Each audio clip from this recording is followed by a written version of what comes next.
हरिओम तत्सत। ज्ञान भक्ति चैनल में आपका स्वागत है। इस सत्संग में हम ज्ञान भक्ति और सनातन धर्म का आनंद प्राप्त करते हैं। यदि आपने हमारे चैनल को अभी सब्सक्राइब नहीं किया है तो कृपया कर लीजिए। हमारा दंडवत प्रणाम है ब्रह्मांडीय ईश्वरीय शक्ति को, हमारे पूजनीय गुरुदेव श्री स्वामी ज्योतिर्मयानंद जी महाराज को, सब संतों और शास्त्रों को, और आप सब में विद्यमान परमेश्वर को। आज के सत्संग में हम गीता प्रेस गोरखपुर द्वारा प्रकाशित पद्म पुराण के श्रीमद् भगवद गीता के 17वें और 18वें अध्यायों का महात्म्य श्रवण करेंगे। श्री महादेव जी कहते हैं, पार्वती 16वें अध्याय का महात्म्य बतलाया गया, अब 17वें अध्याय की अनंत महिमा श्रवण करो। राजा खड़ग बाहु के पुत्र का दुशासन नामक एक नौकर था। वे बड़ी खोटी बुद्धि का मनुष्य था।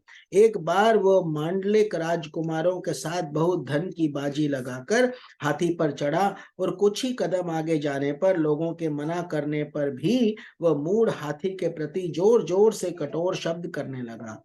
उसकी आवाज सुनकर हाथी क्रोध से अंधा हो गया और दुशासन पैर फिसल जाने के कारण पृथ्वी पर गिर पड़ा। दुशासन को गिरकर कुछ कुछ उच्छ्वास लेते देख काल के सामने निरंकुश हाथी ने क्रोध में भरकर उसे ऊपर फेंक दिया। ऊपर से गिरते ही उसके प्राण निकल गए। इस प्रकार कालवश मृत्यु को प्राप्त होने के बाद उसे हाथी की ही योनि मिली और सिंघल द्वीप के महाराज के यहाँ उसने अपना बहुत समय व्यतीत किया।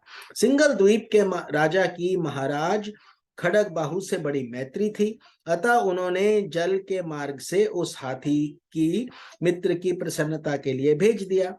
एक दिन राजा ने श्लोक की समस्या पूर्ति से संतुष्ट होकर किसी कवि को पुरस्कार रूप में वो हाथी दे दिया और उन्होंने 100 स्वर्ण मुद्राएं लेकर उसे मालव नरेश के हाथ बेच दिया। कुछ काल व्यतीत होने पर वह हाथी यत्न पूर्वक पालित होने पर भी असाध्य ज्वर से ग्रस्त होकर मरणासन्न हो गया। हाथी वानों ने जब उसे ऐसी शोचनीय अवस्था में देखा तो राजा के पास जाकर हाथी के हित के लिए शीघ्र ही सारा हाल कह सुनाया। महाराज, आपका हाथी अस्वस्थ जान पड़ता है, उसका खाना पीना सोना सब छूट गया है। हमारी समझ में नहीं आता है कि इसका क्या कारण है। हाथी वानों ने बतलाया।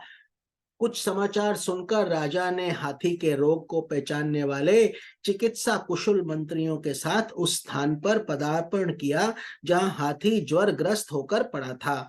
राजा को देखते ही उसने ज्वर जनित वेदना को भूलकर संसार को आश्चर्य में डालने वाली वाणी में कहा, संपूर्ण शास्त्रों के ज्ञाता, राजनीति के समुद्र, शत्रु समुदाय को परास्त करने वाले तथा भगवान विष्णु के चरणों में अनुराग रखने वाले महाराज, इन औषधों से क्या लेना है? वैद्यों से भी कुछ लाभ होने वाला नहीं है। दान और जप से भी क्या सिद्ध होगा? आप कृपया करके गीता के 17वें अध्याय का पाठ करने वाले किसी ब्राह्मण को बुलवाइए। हाथी के कथानुसार राजा ने जब कुछ वैसा ही किया, तदनंतर गीता पाठ करने वाले ब्राह्मण ने जब उत्तम जल को अभिमंत्रित करके उसके ऊपर डाला तो दुशासन गज योनि का परित्याग करके मुक्त हो गया। राजा ने दुशासन को दिव्य विमान पर आरूढ़ एवं इंद्र के समान तेजस्वी देखकर पूछा, तुम्हारी पूर्व जन्म में क्या जाति थी, क्या स्वरूप था, कैसे आचरण थे और किस कर्म से तुम यहाँ हाथी होकर आए थे? ये सारी बातें मुझे बताओ। राजा के इस प्रकार पूछने पर संकट से छूटे हुए दुशासन ने विमान पर बैठे ही बैठे स्थिरता के साथ अपनी यथावत समाचार कह सुनाया। तत्पश्चात नरश्रेष्ठ मालव नरेश भी गीता के 17वें अध्याय का जप करने लगे। इससे थोड़े ही समय में उनकी मुक्ति हो गई। श्री पार्वती जी ने कहा, भगवान, आपने 17वें अध्याय का महात्म्य बतलाया, अब 18वें अध्याय के महात्म्य का वर्णन कीजिए। श्री महादेव जी ने कहा, गिरि नंदिनी, चिन्मय आनंद की धारा बहाने वाले 18वें अध्याय के पावन महात्म्य को, जो वेद से भी उत्तम है, श्रवण करो। ये संपूर्ण शास्त्रों का सर्वस्व, कानों में पड़ा हुआ रसायन के समान तथा संसार के यातना जाल को छिन्न भिन्न करने वाला है। सिद्ध पुरुषों के लिए यह परम रहस्य की वस्तु है। इसमें अविद्या का नाश करने की पूर्ण क्षमता है। यह भगवान विष्णु की चेतना तथा सर्वश्रेष्ठ परम पद है। इतना ही नहीं, ये विवेकमयी लता का मूल, काम, क्रोध और मद को नष्ट करने वाला, इंद्र आदि देवताओं के चित्त का विश्राम मंदिर तथा सनक सनंदन आदि महायोगिनियों के मनोरंजन करने वाला है। इसके पाठ मात्र से यमदूतों की गर्जना बंद हो जाती है। पार्वती, इससे बढ़कर कोई ऐसा रहस्यमय उपदेश नहीं है जो संतप्त मानवों के त्रिविध ताप को हरने वाला और बड़े बड़े पातकों का नाश करने वाला हो।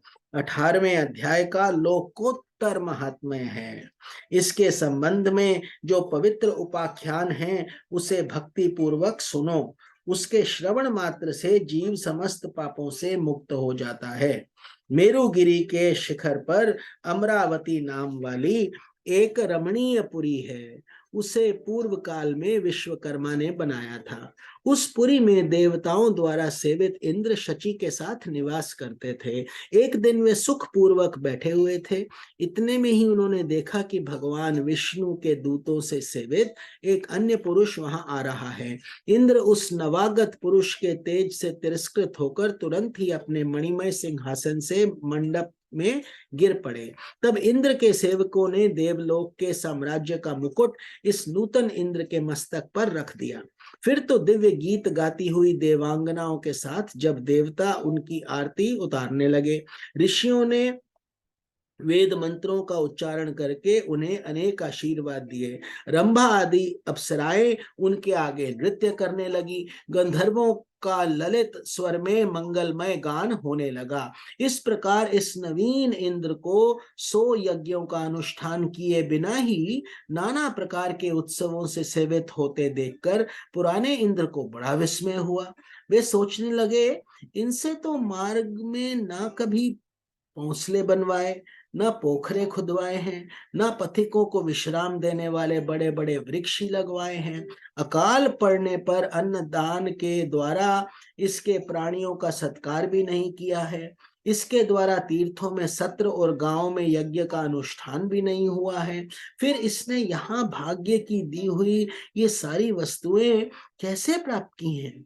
इस चिंता से व्याकुल होकर इंद्र भगवान विष्णु से पूछने के लिए वेग पूर्वक क्षीर सागर के तट पर गए और वहां अकस्मात अपने साम्राज्य से भ्रष्ट होने का दुख निवेदन करते हुए बोले, लक्ष्मीकांत, मैंने पूर्व काल में आपकी प्रसन्नता के लिए 100 यज्ञों का अनुष्ठान किया था। उसी के पुण्य से मुझे इंद्र पद की प्राप्ति हुई थी, किंतु इस समय स्वर्ग में कोई दूसरा ही इंद्र अधिकार जमाए बैठा है। उसने तो ना कभी धर्म का अनुष्ठान किया है और ना यज्ञों का ही, फिर उससे मेरे दिव्य सिंहासन पर कैसे अधिकार जमाया है? श्री भगवान बोले, इंद्र, वह गीता के 18वें अध्याय से 5 श्लोकों का प्रतिदिन जप करता है। उसी के पुण्य से उसने तुम्हारे उत्तम साम्राज्य को प्राप्त कर लिया है। गीता के 18वें अध्याय का पाठ सब पुण्यों का शिरोमणि है। उसी का श्रवण लेकर तुम भी अपने पद पर स्थित हो सकते हो। भगवान विष्णु के ये वचन सुनकर और उस उत्तम उपाय को जानकर इंद्र ब्राह्मण का वेश बनाए गोदावरी के तट पर गए। वहां उन्होंने कालिका ग्राम नामक उत्तम और पवित्र नगर देखा, जहां कालका भी मर्दन करने वाले भगवान कालेश्वर विराजमान हैं। वहीं गोदावरी तट पर एक परम धर्मात्मा ब्राह्मण बैठे थे, जो बड़े ही दयालु और वेदों के पारंगत विद्वान थे। वे अपने मन को वश में करके प्रतिदिन गीता के 18वें अध्याय का जप किया करते थे। उन्हें देखकर इंद्र ने बड़ी प्रसन्नता के साथ उनके दोनों चरणों में मस्तक झुकाया और उन्हीं से 18वें अध्याय को पढ़ा। फिर उसी के पुण्य से उन्होंने श्री विष्णु का सायुज्य प्राप्त कर लिया। इंद्र आदि देवताओं का पद बहुत ही छोटा है, ये जानकर वे परम हर्ष के साथ उत्तम वैकुंठ धाम को गए। अतः ये अध्याय मुनियों के लिए श्रेष्ठ परम तत्व है। पार्वती, 18वें अध्याय के इस दिव्य महात्म्य का वर्णन समाप्त हुआ। इसके श्रवण मात्र से मनुष्य सब पापों से छुटकारा पा जाता है। इस प्रकार संपूर्ण गीता का पापनाशक महात्म्य बतलाया गया है। महाभागे, जो पुरुष श्रद्धा युक्त होकर इसका श्रवण करता है, वे समस्त यज्ञों का फल पाकर अंत में श्री विष्णु का सायुज्य प्राप्त कर लेता है। बोलिए श्री भगवान श्री कृष्ण की जय। ओम नमो भगवते वासुदेवाय। आप सबको स्वामी निखिलानंद का नमस्कार। और इसी के साथ ही हमने श्रीमद् भगवत गीता के पूरे 18 अध्यायों के महात्म्य का श्रवण किया है। हरि ओम तत्सत।